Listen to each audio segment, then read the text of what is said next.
Hello, everyone, and welcome back to the podcast. I am thrilled that you are here listening, and I want to let you know that we're going to be tackling a topic that is somewhat controversial. I'm not sure if you're aware that there has been some controversy around applied behavior analysis, or ABA, and I wanted to talk about it. I think that it's important to understand it, understand how it has evolved, dispel some myths, and talk about what a quality ABA intervention looks like, and how it can help some kids who struggle with behavioral and self-regulation issues that impact their daily lives. Today, I'm thrilled to be speaking with Nicole Ballinghoff. Nicole has a master's in education. She's a BCBA, and she's been part of the CAIO team since 2017. We're going to talk about CAIO in this episode, so make sure you listen to the whole thing. Nicole has been working in the field for over 15 years, and she is passionate about improving the lives of individuals with autism and their families. She has worked in school, home, and community settings. I am thrilled to have her on the podcast, and I hope you'll enjoy this conversation. Millions of kids struggle with learning, processing, and social emotional difficulties. These challenges interfere with their ability to reach their full potential. Dr. Karen Wilson is here to help. Her extensive background in pediatric neuropsychology and higher education have prepared her for this unique mission. Listen as she delivers content to inform, educate, and empower parents and educators. This will enable you to identify challenges that kids face and get them on the road to achieving their full potential. This is Diverse Thinking, Different Learning by Child Nexus. Nicole, welcome to the podcast. Thank you so much for having me. I'm so glad that you're here. I know we've had some discussions about our topic for today before our call. And I'm just thrilled that we're having this discussion because there's so much to talk about. Yes, absolutely. So, the reason why I wanted to have you on the podcast was to talk about ABA, applied behavior analysis. And some people don't really know what that is and what it is that we mean. And, before we got on the call, I was saying that, people define different treatments in different ways and they administer it in different ways and they interact with children and families in different ways. And so I just want to have a discussion about ABA. And I'm excited to have this discussion with you because I think that your approach is a really great approach. And I'm excited to talk to you about it. And I'd love for you to start by just kind of describing and defining, what is applied behavior analysis? Can you define that for our listeners? Sure. So, like you said, it's a really broad label that I think a lot of people interpret in different ways. So the science of applied behavior analysis is based on the science of learning and behavior. And really what it is focusing on learning new skills or strengthening new skills using reinforcement to do so. And with that, within this science, we really break down each behavior and look for it in ways that are observable, ways that we can define. So it's what we see, what it looks like. In looking at those behaviors, we talk about the antecedents and the consequences. So what happens right before a behavior occurs, and then what happens immediately after a behavior occurs, to really look at each behavior kind of in that sandwich. And sometimes it's much more involved than that, but that's where our starting point is in observations. Looking at, like I said, something happens, what was the immediate antecedent, what happened right before, and what immediately followed, to see what's maintaining that behavior. So every behavior we engage in serves a function. And doing this, we really take a lot of data and do a lot of measurement to see what is maintaining that specific behavior. But using ABA, like I said, we are really focusing on using reinforcement to teach new skills or strengthen skills.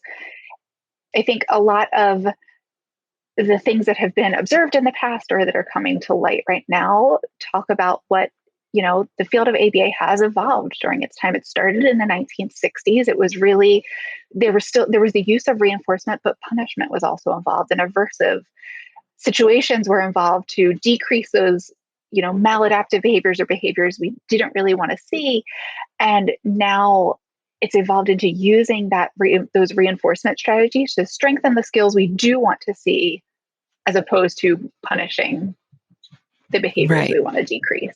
And I'm really glad that you described that evolution, because I think with any field, it evolves over time. You get more research, you get more data, you get feedback from families in terms of how they are seeing the intervention, its helpfulness.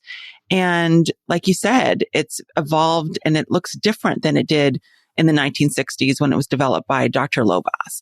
And even though it's become more common, it's acquired its critics. But I love that you talked about strengthening skills and the fact that your approach is really focusing on teaching a child to learn new skills and to strengthen existing skills. And I think, it sounds like it really depends on who's delivering the intervention, but is this the way that most therapists who use ABA in their treatment, approach that form of intervention? Yeah. So using reinforcement is kind of the backbone of ABA. So that's how we teach those skills, reinforce and strengthen the ones that are already occurring, but we want to see more of. But I think the interesting component is ABA involves a lot of different buckets. So there are different teaching styles and methods all under that umbrella. Right. So when you're talking about Dr. Lovas, that was more of the discrete trial teaching. So where, it was a much more adult-led service. It was an adult directing the activities, the order of activities, what were going to be completed, as well as doing things in quick succession, repetitive trials, doing things over again to teach new skills. And while that is an effective model of delivery, at CAIO, we've really shifted to a much more naturalistic and developmental approach.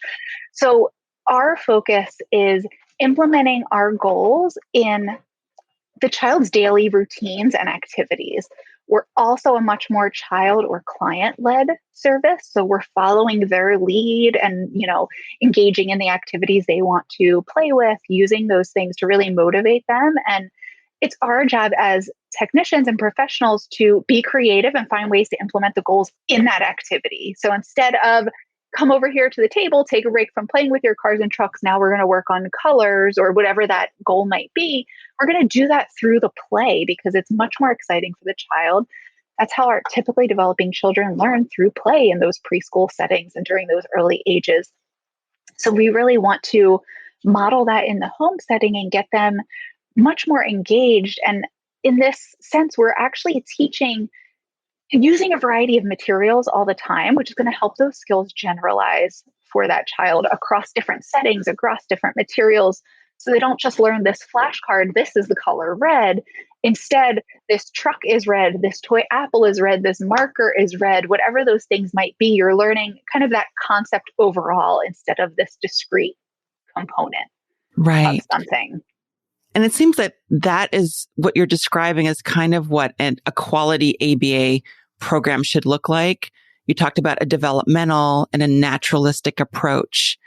And it seems like that's what parents would be looking for when they're seeking services for their children.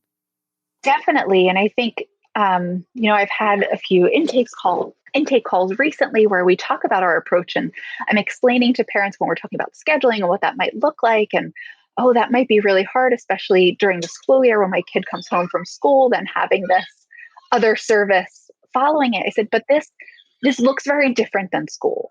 We are going for a walk around the neighborhood. We are going to parks and helping work on social skills in the natural setting where your child needs the most support.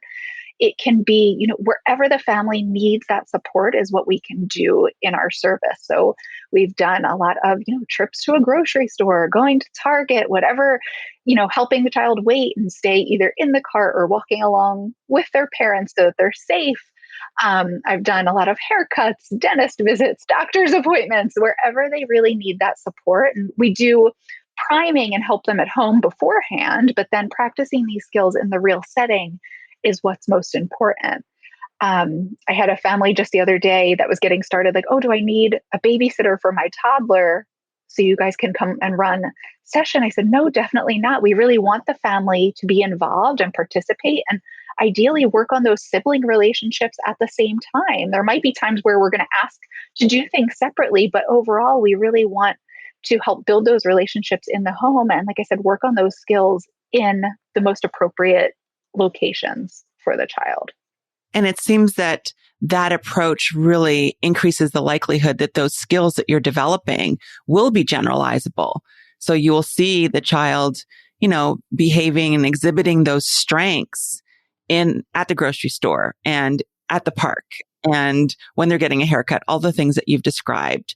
And I mean, you focus on client and family strengths as part of the work that you do. And it seems that the work that you do is really like a family-centered approach and a client-centered approach. Can you talk about that particular approach? Sure. So from the very beginning, our initial interview with the parents, it's asking them, an interview format series of questions about what their child does, what areas of concern the family has, what's most beneficial to them.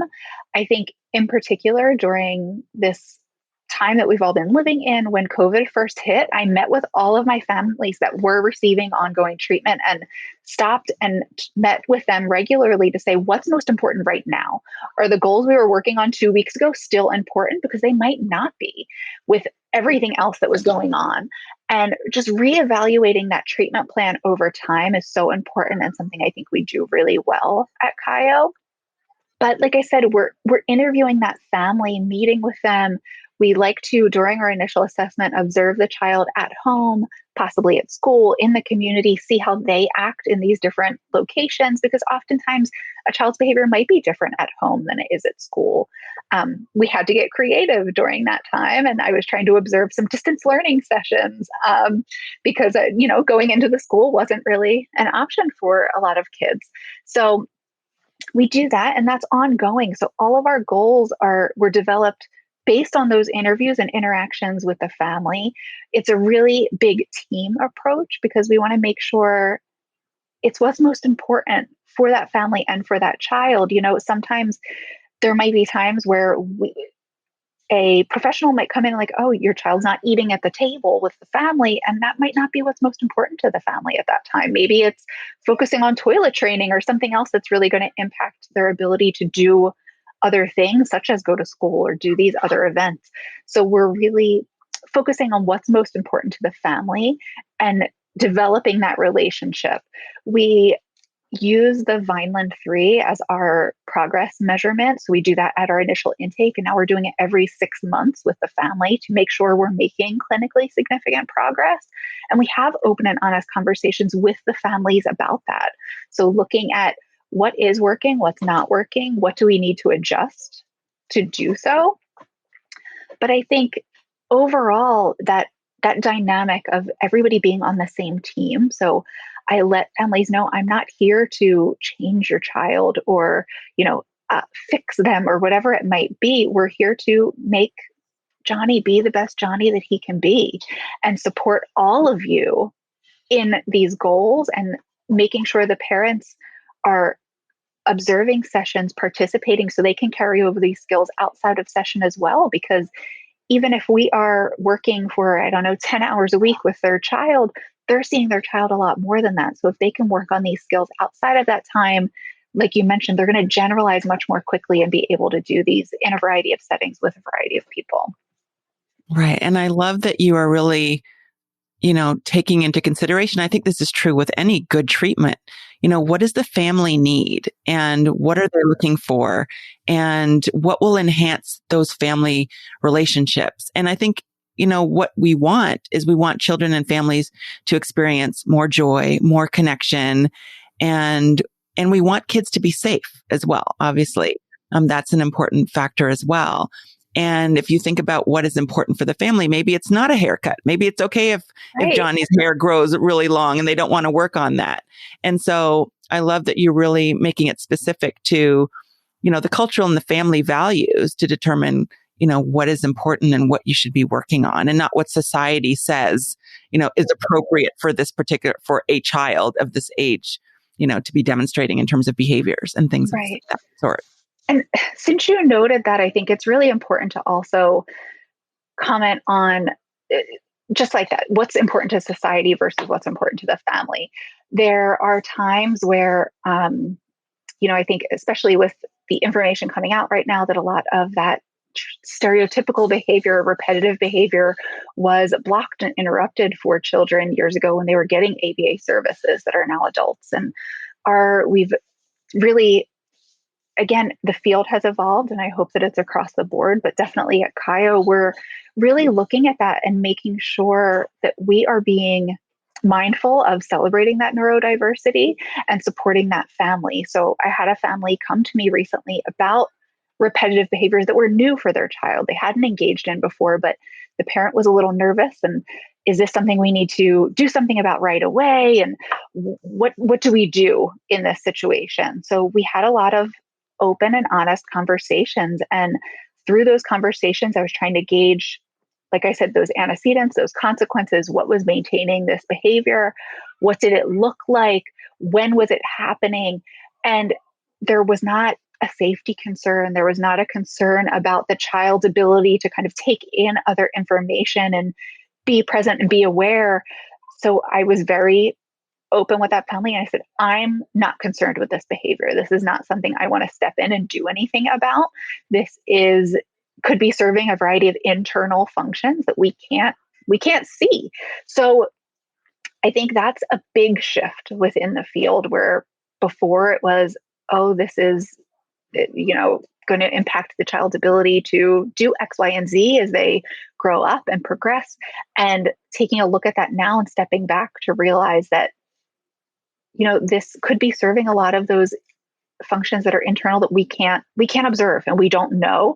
And if it's not impacting their safety, and if it's not impacting their ability to, I ask the parent, if you talk to your child, do they stop and listen to you? Or if it's you're crossing the street and you're trying to get their attention to make sure you're safe and getting across. And they said, yes, they're stopping and attending. And, I said, then in this situation, I am not concerned. Instead, I would encourage you to maybe join in it and turn it into a play activity that you can do together. And at that point, you might be able to shift it to a different play activity and something that might be a little more appropriate in that situation. But we're not here to jump in and make these changes just because it's what, society determines as a typical behavior.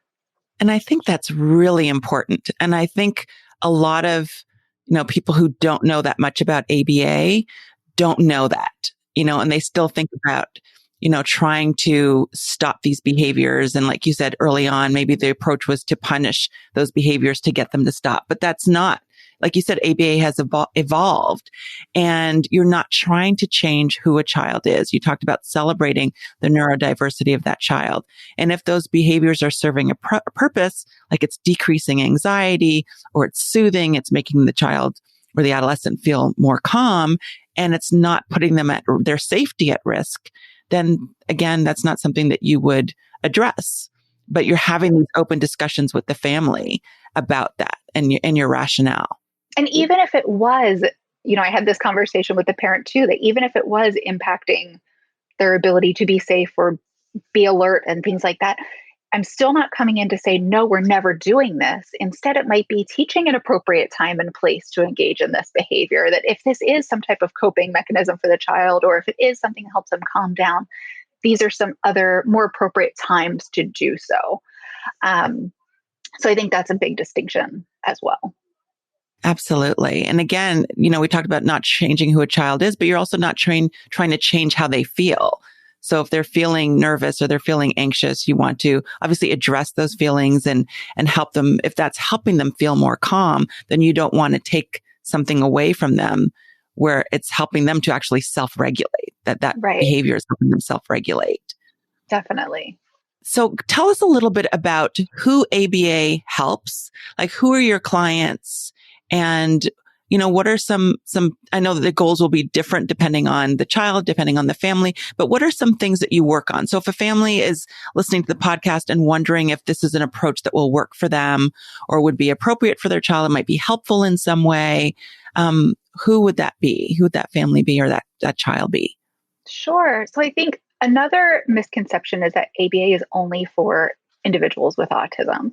ABA is used in many settings across different populations and groups. It is considered an evidence-based best practice treatment for autism and serving those individuals, but it can be used, it's used for gambling. It's used to help people quit smoking. It's used in geriatric populations. It's used in organization, behavioral management. So there are a lot of ways that ABA is used across society. But at CHIO, we serve all ages. So across the spectrum, different skill levels and abilities. And we really are able to then help support our staff and technicians, making sure they are comfortable working with those different age groups and dynamics. But we're also then able to see, this behavior analyst really works well with the teenage group. We're going to have her caseload be specifically in that situation. Whereas this one really helps with those early learners and developing those skills that are going to help them progress. But we do a lot of training company-wide and support them in those areas. And I think our primary group of individuals we serve are individuals on the autism spectrum. But I've had a lot of families call in and contact and reach out for diagnosis with ADHD or other related diagnoses where their child's experiencing maybe some of the behavioral outbursts and help with coping skills, self-regulation, following directions, things like that. So we can definitely support in those areas. Some of it is funding source dependent and what that might look like. So we are primarily funded through health insurance, and we're in network with all of the commercial insurance, and then different regions have Medi-Cal payers or Medicaid in different states. And the ADA benefit is something covered with a diagnosis of autism. So sometimes those families calling with a child with ADHD may have some private pay options available to them, or their local regional director is also able to share other resources with them for other services. But I think the bulk of the children that we're working with are usually in that elementary school to middle school age, where they're getting services after school in addition to their IEP and school program as well. But like I said, I think my youngest I worked with at CHIO was 15 months old. So they were a little bitty, and that was helpful when I returned from my maternity leave to have access to a little one during the day as well. And then we do serve up into adulthood as well. I think that's another misconception about ABA. And I think actually two. One is that it's only for and only helpful for individuals with autism spectrum disorder, but that also it's only utilized in really younger children. And you've mentioned working with teens using an ABA approach. So what would that look like? And what would some of those skills that you're helping develop? Sure. So I think, working with this age group is really exciting and something I was more nervous about coming into the field, just due to experience. I had a lot of experience with really young kids and knew how to get them excited, right? A 3-year-old, you can play and roll around on the floor and you get their buy-in really quickly.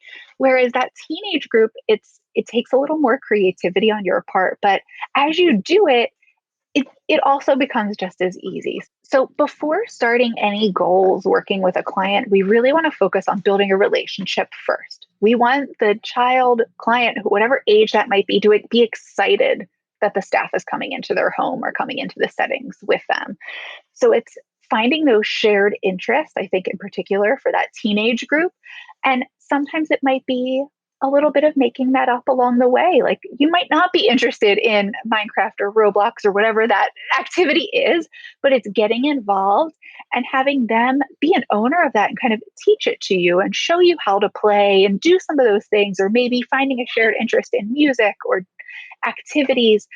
So it's really getting them to be on the same, you're on the same level, have some type of personal connection first. I had one of my pre-teenage clients talk to me about they had school ABA services and home ABA services, and we were developing a reinforcement system that would be able to be utilized across all settings. And kind of going back to those relationships and family involvement, the client was involved with me during all steps in developing this program. So he was about 11 years old, and we would talk about something. I would create it, show it to him. He's like, yeah, I don't really like this part, or I don't really know that this image is the best thing. So we went back and kind of adapted each week as we went along. And we were discussing how this could be utilized across settings. And he was really nervous to have it implemented in school. So I tried to break that down, like, why? Why don't you want this to be done in these settings? He said, I'm really comfortable with you. And then he talked about his behavior technician as well. And these other people, he's like, they're all about the data and the goals. And I said, but wait, you're making me sound like a bad BCBA. I care about the data and I care about the goals as well. And he said, yeah, but you're my friend too. Mm-hmm. And I just shared with him that was the best compliment you could have ever given me. And we were able to have an open and honest conversation about the fact that without that, you wouldn't be doing some of these things that we're asking you to do. We're asking you to do things that are difficult for you. And sometimes, things that are outside of your comfort zone.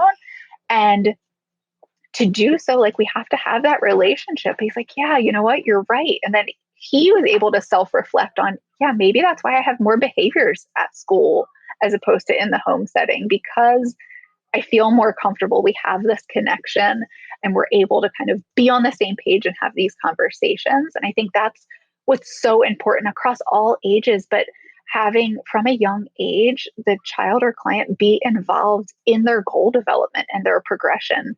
Where do they see themselves in the future and what do they want to do? And helping them understand why the goals that we're writing to them might not sound like something important, but why it is and how it relates to their goals for themselves in the future. Absolutely. And I just love that collaborative approach. So you're not saying this is what you should be doing, right? Which I think is what people think when they think about ABA, but you're really collaborating with the child to determine what's important for them and what behaviors do they want to work on. And what are some things that they see as problematic that they want to change and where they want to improve? And again, I keep coming back to the idea, it's not about changing who the child is. It's about helping them be the best that they can be and developing strengths in different areas that will help them kind of navigate the world that we live in. Absolutely. And that's even from that initial assessment, we're looking at where their areas of strength are to highlight that to the families as well. You don't want to come in and say, these are all the areas your child needs to grow. Instead, like, oh, they're doing really well in receptive communication. So let's bring their expressive communication up to that same level and get them in a better place in that situation. Absolutely. Again, I think you've dispelled so many myths about ABA. And it also is you're providing a guide to parents who might be listening about what ABA treatment should look like and what it can look like. Because again, the field has evolved like many fields have evolved.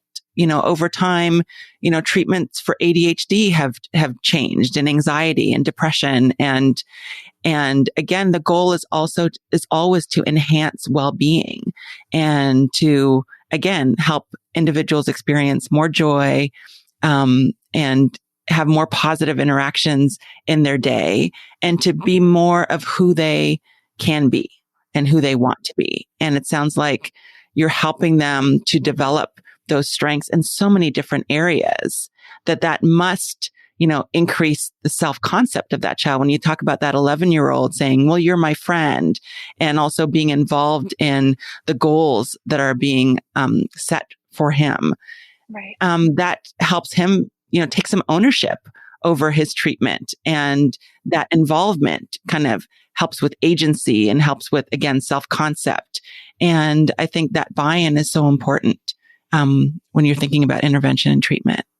Absolutely. And it's doing the same with the families as well, making sure we're building a rapport with the families, not just the client we're working with, but we want that buy-in family-wide so that they can all, like I said, support this child throughout their day and throughout their week and utilize these goals and strategies ongoing. And if we have to be realistic when we do that, sometimes coming in, it's easy to develop a plan that is going to be really effective, but it's not what a family can do and implement. A parent cannot have a timer running every 3 minutes and be doing this while they have 3 other children at home and are cooking dinner and doing these other things. So it's making these behavior plans and the supports what's going to be most effective, but also what everybody's going to be able to do. Absolutely. Nicole, it was such a pleasure having you here today. And I love everything that you've shared about ABA and about the work that you're doing at CHIO. Where can our listeners learn more about CHIO and the work that you're doing? Because it sounds like you've got a number of different locations. Can you share a little bit about CHIO and, where you're providing services in case people want to get in touch with you? Sure. So our website is kyocare.com. That's KYOCARE. On our website, we actually have links for complimentary consultations. So if a parent is interested in learning a little more about ABA, they can do that, schedule that appointment right online. Or if they have something specific they want support with their child, and some skills and strategies they can utilize, that's available to them as well. We are growing. We are currently in 8 states. So we started in the San Francisco Bay Area in California and have several locations throughout California. We're also in Arizona, Colorado, Oregon, Texas, Utah, Washington, and upcoming in Idaho. So it's an exciting time for us to, continue to grow and support as many families as we can in this evolution of ABA and what our service model looks like. Wonderful. And I will definitely put a link to the CHIO website in the show notes. Thank you so much for being here. And I appreciate you and all the work that you're doing. Yes, thank you so much for having me. I am so grateful to Nicole for coming on the podcast and having this discussion. I hope that after listening to this episode, you have a better understanding about developmental and naturalistic approaches to intervention, and also why it's important to sit down with clients and their families and have a good understanding of what it is that they want to focus on and using their answers to help guide interventions. Thank you so much for listening, and I'll see you next time. Thanks for listening to Diverse Thinking, Different Learning by Child Nexus. For more resources, visit us online at childnexus.com.